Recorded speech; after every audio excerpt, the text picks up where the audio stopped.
被他称作十二伯的人，便是刚才询问魏无羡的人，连声道：“没有没有。”明面上是这几个人的私事，可有其他小心思的人可太多了。金陵年纪小，当年也是仗着江城这个舅舅提着紫殿在金陵台走了一圈，才将家主的位置坐实了。可现下天下太平，左右也无大事发生，所以几年下来，金陵也没甚大成就。金家有些人就开始坐不住了，想着拉党结派，不过一个没成就的小孩，找机会拉下来便是。金陵族中已无甚势力，一个远在云梦的舅舅，怕是也保不住他。可今天这场面一闹，金陵这声舅舅一换，意义可就不同了。现下云梦江氏宗主是金陵二舅，夷陵老祖魏无羡是他大舅，而魏无羡身后是姑苏蓝氏，四大家族之中只剩一个清河聂氏，还是他们几个少时的同窗旧友，这关系往一扯可不得了。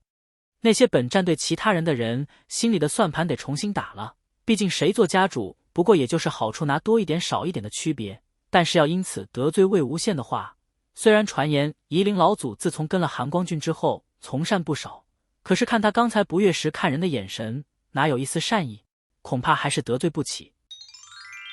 好容易挨完今日的份，想着这清谈会还有6日呢，魏无羡就头大，待和蓝忘机一起出的门来，金陵叫住了他，要亲自领他们去客房。刚才席上那声舅舅听得魏无羡甚是满意，便攀上他的肩，伸手去揉他的头。魏无羡失忆前就有这个习惯，金陵虽然声音有些恼，却没有很用力地推开他，说了别摸头，摸头会长不高的。金陵比起同年的男孩子，个子确实稍微要矮一些，不过江燕离本就小小个的，许是遗传，他便笑着道：“没事，矮个子像师姐，甚好。”听得他竟主动提及江燕离，金陵都有些不可置信。没等他多想，魏无羡又问他：“刚才你称为十二伯的人是谁？”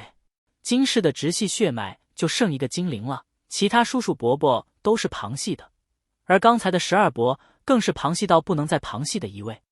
此人名叫金子勉，本是个家族中没什么地位的旁系亲属，但年前此人所在的监察寮因水患灾情惨重，而此人处理得很好，深受当地百姓爱戴，名声大噪，自此才在家族中占得一席之地。这么说来，不像是和自己有什么过节，但是刚才席上一番特意针对他的话，也让人想不通。魏无羡在思考呢，金陵不懂他，打断他道：“想什么呢？你还去不去房间了？”“去。”魏无羡笑道：“金宗主给安排个床大一点的房间呗。”听罢，金陵长红了一张脸：“魏无羡，你大白天的胡说八道什么？”魏无羡原本的意思是，反正他和蓝忘机在外，又不能要2间房，想着要个大点的床，晚上睡觉时离得远点，也好不那么尴尬。谁知道这孩子竟然想歪了，弄得自己面上也有些骚。魏无羡摸了摸鼻子，道：“你这孩子乱想什么呢？成天不想些好的，小心叫你舅舅抽你。”想到江城，复又问他：“江城住哪？”一散场，江城就不见了，都没机会多说一句。想了想，他又跟金陵道：“金陵，你先带韩光俊去客房吧，再叫个人带我去找江城。蓝湛，你先回房，我去就来。”蓝忘机微微颔首，以示知道。然后魏无羡又拉过金陵，悄悄在他耳边道：“记得床要大。”“滚！”金陵表示一点都不想听，请别来污染他的耳朵。金陵吩咐一个小门生给魏无羡领路，魏无羡却先叫人给他带到金子勉的住处，趁小门生不注意，引了一符，便有东西化作一团黑烟，悄无声息地飘进那屋子里。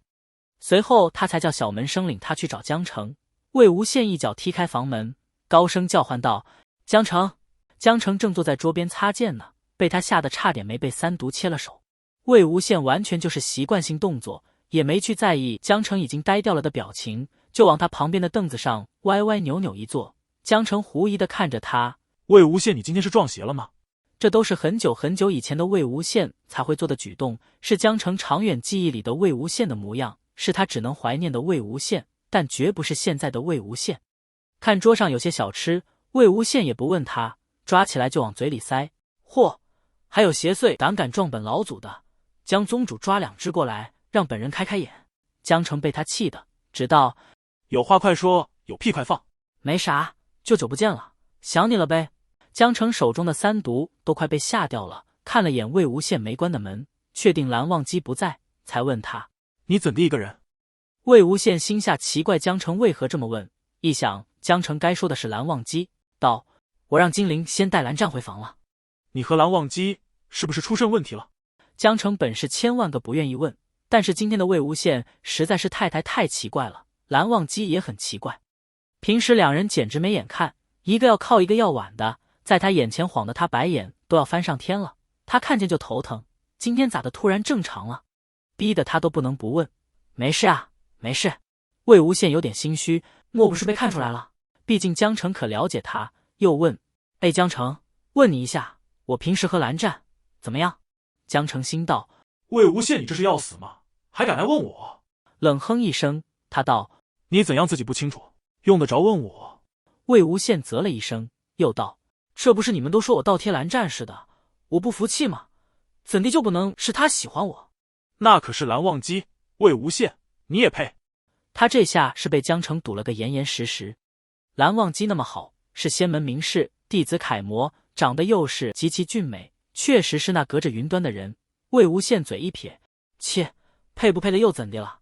反正都是我的了，你们就算吧。”江澄可听不得这话，继续呛他：“鼎鼎大名，仙门名士韩光俊，有你无你都一样，排着队等着的貌美仙子小姑娘多了去了。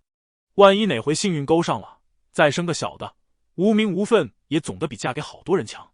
左右你是个男人，小心蓝忘机不要你。”哇靠，江澄，你现在说话怎地这么有道理，一针见血。行啊，你书没少读吧？这都不用江澄说，自从得知蓝忘机道侣这个噩耗后，他心里都想了1800遍了。仙门百家那么多美貌仙子小姑娘，怎地就轮到自己了？江澄真有上去看看他是不是病了的冲动。他说这种话，魏无羡还能忍，还夸他，是他疯了还是魏无羡疯了？只见魏无羡又道：“怎地我跟了个男人？江澄，你当初也不拦我一下。”江澄给了他一个大大的白眼：“魏无羡，你什么人？你自己不知道？我拦得住吗？”这话确实，魏无羡是实在的千金难买我愿意那种人。他要不想做的，没人勉强得了；他想做的，也没人拦得住。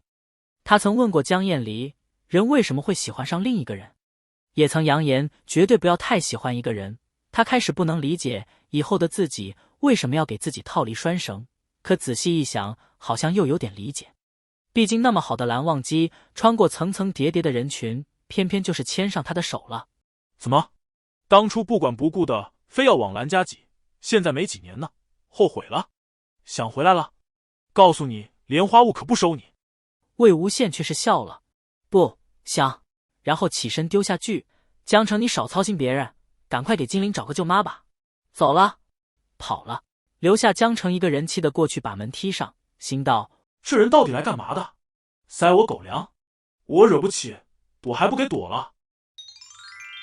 那边金陵领着蓝忘机一路无话到达客房，独门带小院的屋子不似普通客房，格局倒是和进士有些像，不过云深不知处，风格清新脱俗。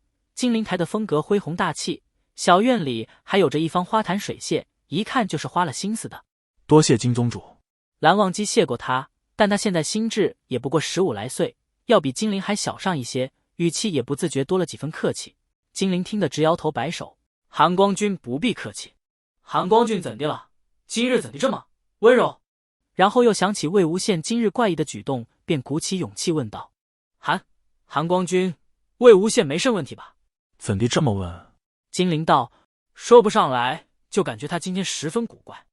韩光君，魏无羡这人就那样，您还劳烦您多担待。”说完又觉得不对，这是人家道侣呢，怎用他在这里说这话？但蓝忘机没说什么，只道了声无事。金陵心下舒出口大气，那韩光君好好休息，向他行了一礼。蓝忘机微微颔首，便转身进屋了。金陵心道：怪异，不止魏无羡，今日的韩光君也十分怪异了。这两人究竟怎么了？魏无羡踩着轻快的步子进来，看到望机琴好好的摆在窗边的案几上，他便抽出陈琴往琴边上一摆，然后在房间里四处翻翻找找。蓝忘机正坐在一边看书，抬眼看了他一下，看他找得来劲，也不管他。然后便见他找出一个鹰形木雕，魏无羡满意道：这个好，便摆在了饭桌上，又对他道：蓝湛，过来，给你看个东西。蓝忘机放下手中的书，看过来，只见魏无羡引了个符，便有一圈黑烟飘进了那只鹰的身体里。不一会，那鹰竟是开口说话了：“先生，晚饭需何时送来？”不急，晚一些我再与你说，你先下去吧。如果你喜欢我分享的小说，请点击订阅频道，你们的观看是我剪辑影片的动力，感谢您。